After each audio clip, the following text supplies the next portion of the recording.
Lal Salaam Bethlehem കുടുംബ യൂണിറ്റിൻ്റെ 6-ാം ദിനത്തെ collection റിപ്പോർട്ടുകളിലേക്ക് കടന്നു വരാം. എല്ലാവർക്കും ഹാപ്പി ഓണം. ഒന്ന് ചാനൽ സബ്സ്ക്രൈബ് ചെയ്യുക. ഇവിടെ 6-ാം ദിനത്തെ ഫൈനൽ കളക്ഷൻ റിപ്പോർട്ടുകൾ വരാൻ ഇനി 2 മണിക്കൂറുകൾ ബാക്കി നിൽക്കുമ്പോൾ സിനിമ ഇതിനോടകം തന്നെ 8 കോടിയിലേക്ക് എത്തിയിരിക്കുന്നു. ഇന്നും സിനിമയ്ക്ക് പ്രീസെയിലിലൂടെ ഇവിടെ ഇന്നും സിനിമയ്ക്ക് ട്രാക്കിങ്ങിലൂടെ 7 കോടി 10 ലക്ഷം രൂപ കടന്നിരിക്കുകയാണ്. ഇന്നലെ വന്നത് 7 കോടി 36 ലക്ഷം രൂപയായിരുന്നു ട്രാക്കിങ്ങിലൂടെ വന്നത്.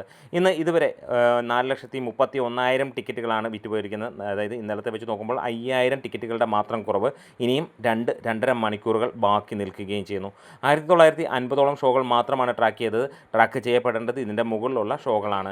അതായത് ഇന്നും ഏർലി മോർണിംഗ് മുതൽ സിനിമയ്ക്ക് ഷോകൾ ഉണ്ടായിരുന്നു എന്നുള്ളതാണ്. എന്തായാലും 2,300 മുകളിലുള്ള ഷോകൾ ഇന്ന് സിനിമയ്ക്ക് ഉണ്ടായിരുന്നു എന്നുള്ളതാണ്. എന്തായാലും തുടർച്ചയായ 2 ദിവസങ്ങളിലും 8 കോടി നേടുന്ന ഈ ഒരു ചിത്രം 100 കോടി 5 ദിനങ്ങൾ കൊണ്ട് തന്നെ കടന്നിരുന്നു. ഇന്ന് 6-ാം ദിനത്തോടെ 115-120 കോടിയിലേക്ക് സിനിമ എത്തുകയാണ്. നാളത്തെ പ്രീസെയിൽ ഇപ്പോൾ തന്നെ 5 കോടി കടന്നിരിക്കുകയാണ്. ഫൈനലായിട്ട് നമ്മൾ പ്രതീക്ഷിക്കുന്നു 5.5 കോടിക്ക് മുകളിൽ. ഇന്നലെ വന്നതിൻ്റെ മുകളിലേക്കുള്ള പ്രീസെയിലാണ് 7-ാം ദിനത്തിലും സിനിമയെ കാത്തിരിക്കുന്നത്. ഇതിനോടകം തന്നെ കേരള ബോക്സ് ഓഫീസിൽ നിന്ന് സിനിമ 44 കോടി കടന്നിരിക്കുന്നു 7 ദിനങ്ങളിലെയും കൂടെ കൂട്ടി. അതായത് 7-ാം ദിനത്തിലേക്ക് നമ്മൾ കടക്കുമ്പോൾ അല്ലെങ്കിൽ 7-ാം ദിനം അവസാനിക്കുമ്പോൾ നമ്മൾ പ്രതീക്ഷിക്കുന്നത് 48-49 കോടി. അതായത് നാളെ തന്നെ സിനിമ 50 കോടി കേരള ബോക്സ് ഓഫീസിൽ നിന്ന് നേടുമെന്നുള്ളതാണ്. ഇതിനോടകം തന്നെ റെക്കോർഡ് തൂക്കുകയാണ്. ടോക്സിക് എന്ന ചിത്രം പോലും ഇതിന് അടുത്തെത്താതെ വരുമ്പോഴത്തേക്ക് ഒരു കാര്യം ഉറപ്പിക്കാം, ഇതൊരു ഭീകര വിജയമായി മാറുന്ന കാഴ്ച മലയാളികൾ ഓരോരുത്തരും ഹൃദയം കൊണ്ട് സ്വീകരിക്കുകയാണ് ഈ ഒരു സിനിമയെ.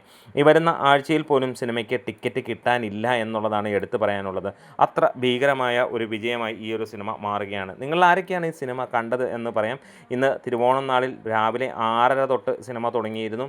നാളെയും ഉണ്ട്. അടുത്ത ദിവസങ്ങളിലും സിനിമ ഏർലി മോർണിംഗിൽ തന്നെ തുടങ്ങുന്നു എന്നുള്ളതാണ്. അതായത് വരുന്ന ദിവസങ്ങളിലെല്ലാം സിനിമ അങ്ങനെ പോകുമ്പോൾ 4-ാം തീയതിയോടെ തെലുങ്ക് തമിഴ് ഡബ്ഡ് വെർഷൻ വരികയാണ്. കഥ മാറാൻ പോകുന്നു. കാരണം പ്രേമലു എന്ന ചിത്രം അത്രത്തോളം സ്വീകരിച്ച തെലുങ്കരും തമിഴന്മാരും ഈ സിനിമ സ്വീകരിച്ചാൽ മലയാളത്തിൻ്റെ ആദ്യ 400 കോടി ക്ലബ്ബാകും ഇതെന്ന് ഉറപ്പിക്കാം. എമ്പുരാനും ദൃശ്യം 3യെയും ഒക്കെ പിന്നിലാക്കി നിവിൻ്റെ സ്വന്തം ഓണം നമുക്കിവിടെ കാണാം. ഓരോ മലയാളിക്കും ഏറ്റവും ഇഷ്ടപ്പെടുന്ന 8.5 കോടിക്ക് മുകളിൽ ഇന്ന് കളക്ഷനിലേക്ക് വരുന്ന സിനിമ 10 കോടിക്ക് മുകളിൽ ഇന്ത്യ ബോക്സ് ഓഫീസിൽ നിന്ന് നേടുന്ന ചിത്രമായി മാറും. അപ്പോൾ വീഡിയോസ് ഇഷ്ടമായെങ്കിൽ സപ്പോർട്ട് ചെയ്യണം. ലാൽസലാം.